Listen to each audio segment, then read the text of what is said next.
Welcome to the Soul Touched by Dogs podcast, the show for dog lovers who see dogs not as toys or tools, but wise souls worth our respect and care. I'm Anke Herman, and I'm your host. I talk to pawsome humans, people who do great work for dogs and their people. So come and join us for today's conversation. Hello and welcome, Joe. I'm very happy to have you here. Oh, thank you, Ankie. I'm really happy to be here. Wonderful. So let's start how we always start. Share with people where in this lovely world you are. And so, what's your business with dogs? I'm very fortunate. I'm in beautiful Noosa, which is in Queensland, which is in Australia. So we're in our spring season right now. It's lovely. I've been to Noosa. And I'm so jealous. it's a big destination, a tourist destination spot. So at the moment it's school holidays in Australia. So we're pretty busy here at the moment. Yeah. Yeah. And my business is called Paw and Order Noosa. I love that show. And yeah, so I started about 4 years ago. Actually, it started during COVID. Oh. There was a need for people to do online dog training. Oh, so it's a COVID puppy. Oh. Yeah, it is a COVID puppy. It's a COVID baby. Yes. Oh, okay. So now Yeah. tell us about, you specialize in something that I think a lot of people on my list might have heard about, because it's sort of come up a little bit, but probably don't know an awful lot about it. Yeah, that's right. I specialize in ACE, being animal-centered education, free work. That is the brainchild of the amazing Sarah Fisher, over in Bath in the UK. She's got this beautiful farm called Tilly Farm, and I was fortunate enough to go there earlier this year. It was a huge trip, but it was wonderful. So I am studying with Sarah. I'm doing her courses. So I went there for one of the practical components of one of my modules, and that was a life-changing experience. It was just fantastic. You can learn from books, you can learn from videos, but when you're actually there, it's something different, and it is magical. And just inspired me even more to keep following this. Speaking to Sarah, and there is actually no one else in Australia who practices or is authorized to use the animal-centered name. And I'm just blessed that Sarah has given me her authorization to go ahead, fly the ACE flag here in Australia. So ACE free work is, all my sessions that I do with clients is all about ACE free work. Okay. Do you want to unpack a little bit what that means? Yeah, sure. So free work is, so first of all, free work was developed by Sarah a couple of decades ago. She was working with the dogs at the Battersea Dogs Home. It's a rescue there. And she realized a lot of the dogs had sensory issues, like to be touched, things like that. And Sarah has a background in human massage, anatomy and physiology. And she also took the teachings of, I think her name is some pet. Oh, you know what? You can cut that out, but I can find out who that is. Who does sensory education with children. So she sort of looked at that model and thought, why can't we use that with dogs? So she started putting different surfaces underfoot for these dogs who had trouble, had struggled. And then when the dogs realized there was nothing to fear from different textures underfoot, they were more accepting of human touch. So it's really about sort of bringing that stress level down, right? It is, yep. And free work, so we set up free work. So free work is it's a low level activity, exercise, I should say, and it works on 8 senses that the dog has. We definitely work with the nervous system, trying to get the dog into kind of the parasympathetic nervous system where they can just relax. Well, relax and digest is what that's for. So we do put food in the station. So stations are things like, licky mats, snuffle mats. We put them on different heights, depending on the dog, at angled the stations, different surfaces on the floor. And everything's tailored, is bespoke for that particular dog. And within that free work, the dog we try not to have any equipment on the dog. I call it naked. So we have naked dogs, and you're imagining, oh, there's a nudist colony in my house, but no. So they go around, because sometimes the equipment can hamper their movement, like can hinder the way they move. And it's also, free work's also a good way to introduce equipment to dogs that may be a little bit worried about collars, harnesses, things like that, because the dog's calmer, and it's really good for introducing novel items as well. So you put it just in there. So bottom line, like, can I just kind of sort of summarize? So that you Sure. take an area that is kind of closed off some way, so the dog can't just run off, sort of thing. And then That's you right, just put different stuff in it, right? So different, pretty much, that makes it sound very easy. The dogs kind of because I've seen videos, right? And I've got like, and then the dogs kind of sort of let loose in there and can do their own thing. They can just tinker around at their own pace, and like they just explore what they feel drawn to. But there's just no like we don't talk to them, like there's nothing, like they're just literally sort of on their own. Just like your job is to observe, right? Yeah, that's part of our job. So yes, you're right. We do put things down. A big part of ACE free work is observation. So so within free work, the dog will so backing that up, sorry, a little bit. Yes, the dog's free to explore. Dogs being scavengers, and they love to seek. Dogs, it's a natural thing for dogs to seek. It triggers the seeking in the dog, so it allows them to feel safe because they're being dogs. Doing dog behavior makes dogs feel safe. And dogs really can't achieve anything until they feel safe.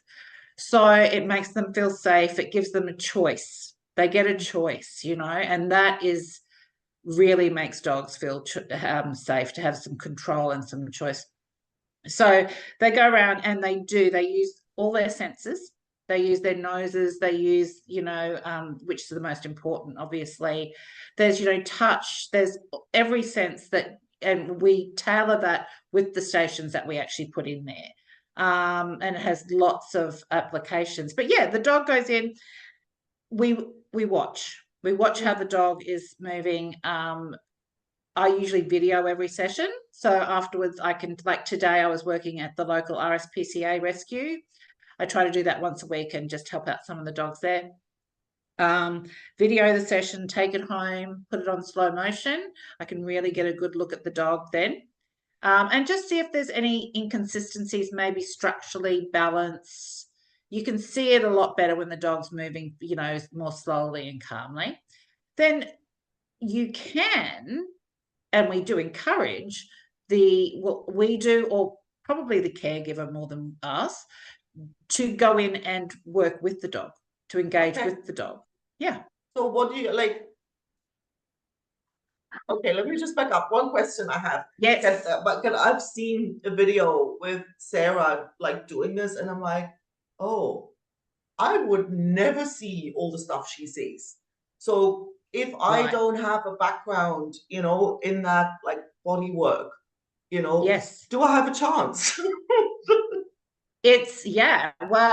Sarah does seem to have an innate, natural, organic gift of making these observations, and her thought processes too about how dogs function is much more developed than most of us. That's the whole point, though, of us going through her courses. It's learning. So that is teachable, skills. Though. Oh yes, definitely. Every course, like I've just finished yesterday, the practical component. Yeah, thank you. Of module 3. Part of that is I film my dog doing free work. We go within a group, we do a Zoom. I mean, I'd like to be at Tilly Farm, but I can't do it for every module. We do a Zoom and we literally put that on slow motion, and we go through and we make observations. So, obviously my observation skills aren't nearly as good as Sarah's or my tutor in my course, but seeing what they're talking about and like, oh, right, I see what you're saying, definitely helps to educate us on what we're saying. And even like the dog owner, so if I do that with my dogs without taking the course, there's still something that will be still helpful to me. toy For dogs, right? sure. Yeah, absolutely. Absolutely. Engaging all those senses and all those, it's just great for your dog. And just giving your dog the chance to reset pretty much. Yeah. And giving them Mm. choice. That's what dogs need is choice. Yeah. Yeah. So you mentioned, okay, observation is one part, but you can also go in and work with them. So what does that mean? What do you Yeah. do with them, and what's like, Yeah. what's the Yeah. point? Like, what are you Yeah, achieving there? exactly. So as a dog, I don't like to call myself a dog trainer. I like to call myself a dog educator now because what I do is encourage the caregivers, the owners of the dogs, to do this within the free work setting. So I enable them to teach their dogs life skills, things like recall, which we know is so important for dogs to come back. And I mean, the basis of a good recall is for your dog to trust you and you to trust your dog, and that your relationship's really good and your dog wants to come back to you. So we start that by doing games with the dog within free work, things like Chirag Patel's counting game and his bucket game, things like that we will use. So basically it's your dog coming, you go around the station, you can do the counting game where you won, and the dog's like, oh, okay, every time she does that, she puts a treat in, but the dog is always free to opt out. That's the Yeah. whole point of free work. The dog is free to opt out, and we encourage them to do that because by realizing they have a choice, they can then start to self-regulate and make better choices. I love Yeah, that. I love that. yeah, So it's not yeah. this like, sits sluts kind of like, No, So I basically just, you go in there with the dog and then do these games. So they yeah, basically with you, but if they, yes, I think it's also great. I mean, them having a choice, I think it's so helpful in so many levels. But I think it teaches us also where their limit, when they get bored. I mean, yes, I've had this with, throwing balls with my dogs when after like the 50th time I go like, oh, for God's sake. yeah, No, yeah. so it's like you And kind of catch that on sooner when they can walk away, right? yeah, and that's actually part of one of my favorite parts of free work is watching the different dogs do different things, and we call them finishing cues. They will do things to show you that they're finished now. We have also found that free work usually takes around 15 to 17 minutes. That's about the limit, Oh, which gets you thinking, what else do dogs only need to do for 15 to 17 minutes? So, yeah, it's really interesting. And if we then look at the model of the street dogs or free living dogs, there's a lot of that correlates to them as well. So, yeah, within free work, we can with the finishing cues, like some dogs, it's a little bit tricky to work out whether they're done or not. My dog will tend to go around for her. She's textbook 15 to 18 minutes. She'll look at me. I'm like, oh, you might be finished. She'll have a drink. oh, She will look outside the door and she'll come back and lie down in front of me. It's like, I'm done. like, Other dogs will go and counter surf. They'll jump up on the bench and have a look. Why? There's food up there, yes, but there's food in the free work as well. oh, that's funny. So yeah, it is quite So do amazing what you they do. have like a station uh kind of set up that's permanently kind of set up that you change around a bit, or how would that normally work? Or do people, and at what point, like what can I do at home and what do I come to you for? Yeah, so it's probably good to come to me first to learn what stations your dog will benefit from. And also Mm. for me to do so if you're coming to me because your dog's reactive or your dog's got a particular behavior that you'd like looked at, because something like reactivity. So 82% of dogs who display reactive behavior are in chronic pain. Mm. So that's usually, reason for, different behaviors. So they come to me, I observe the dog, or you can do it online. I can do it online. Oh, Observe your that's dog good and to say to know. you, yeah, definitely. And Mm. observe the dog and say, it may be worth a veterinary visit, or maybe just, go see the chiropractor or physio because I think I'm seeing something here.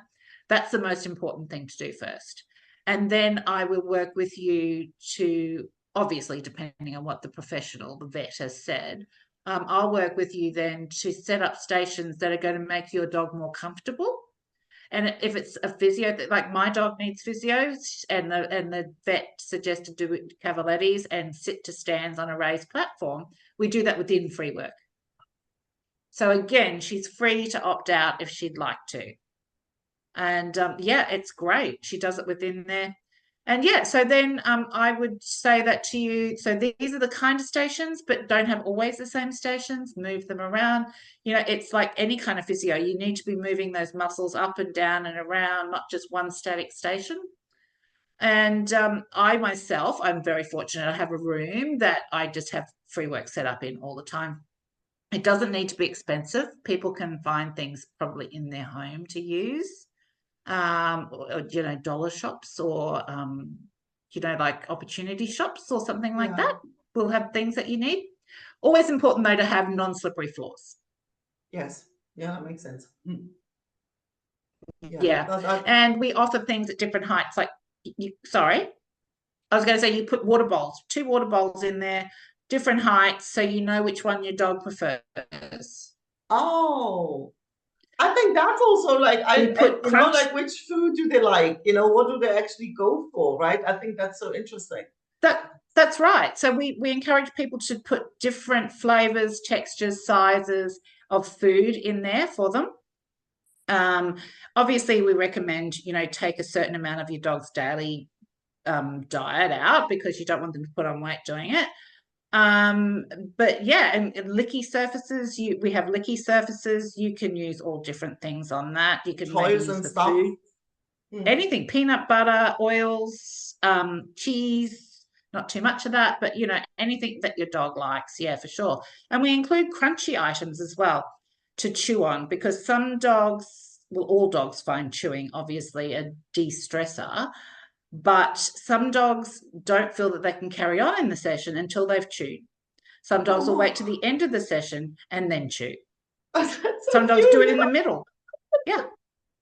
Sarah tells a story of one dog that wasn't able to cope at all, would just stand there watching everyone until they gave it chews. And the dog would chew and then just go and engage with the free work. That's incredible. So you have to literally listen to your dog, like to kind of, even at the start, figure out like what is it that makes this interesting and fun for you. It's and like, because that's the whole point is you not just shove them in there, right? So. That's right. Yes, you do it with them, which is strengthening your bond and your relationship with your dog, and it's creating also a lot of trust between the both of you. Yeah, because the dog it's always one dog, right? Yes, only one dog at a time. You don't put 2 dogs in there. It's like my 2 big ones would kind of run around there. Yeah, no, just one at a time for different reasons. I mean, one of them is like, it can be, if you've got a multi-dog household, that can be your special time with that particular dog. And that's another interesting thing too. What we can do in free work is introduce dogs to each other. So what we do is we will put 2 separate free works up in different areas so they cannot see each other. They both interact, and then you swap them around without meeting each other. Swap them around. They engage in each other's free work settings. They get the smell, and then you'll be able to slowly move them closer together. You may get dogs that can get on, or you may never. I mean, some dogs may never want to get on. I mean, that's just what happens, but a good amount of the time the dogs will be fine with each other then. That's so cool. I think there's a whole world to discover here. So where can people go and find out more about it and get in touch with you and all of that? Yeah, so my website will tell you a lot about what I do. That's www.pawandordernoosa.com.au. You can see me on all the socials, Facebook, Instagram, YouTube. I have a YouTube channel. You'll see a lot of my videos on there, warts and all. That's sometimes things don't go smoothly, and that's great too, because we learn from that. We definitely learn from that. So they can call me, they can text me, whatever. Happy to. Can do online sessions for people as well. In the same way, you know, they just need to do videos and Zooms, things like that with me. Yeah. I mean, I guess most people would probably want to come to Noosa, but it's not always that easy. Yes, yeah, that's right. It's getting much more popular. Like free work is becoming much more popular. People are seeing the benefits, especially like my speciality is reactive dogs. And I just love seeing the magic that free work brings to reactive dogs. It's I've had people say, "What did you do?" It's like Wow. it's free work magic. I love So, it. yeah. Free work magic. I love it. So all the links, if you're listening, watching, they're going to be, below in the show notes, in the description. If you're on the newsletter, obviously it's just right above and below. So enjoy, go check it out. It's magnificent. It's just like, It is. yeah, I don't know. It's just like I've just seen glimpses of it, and I'm like really curious. So thank you so much for coming and unpacking that a little bit, so people really understand what this is all about and the power it has, so they can go It and try it has. out themselves. Thank you so much for giving me that opportunity, Anki. That's amazing. Thank you. Thank you. It's amazing. Amazing. Thanks so much for listening.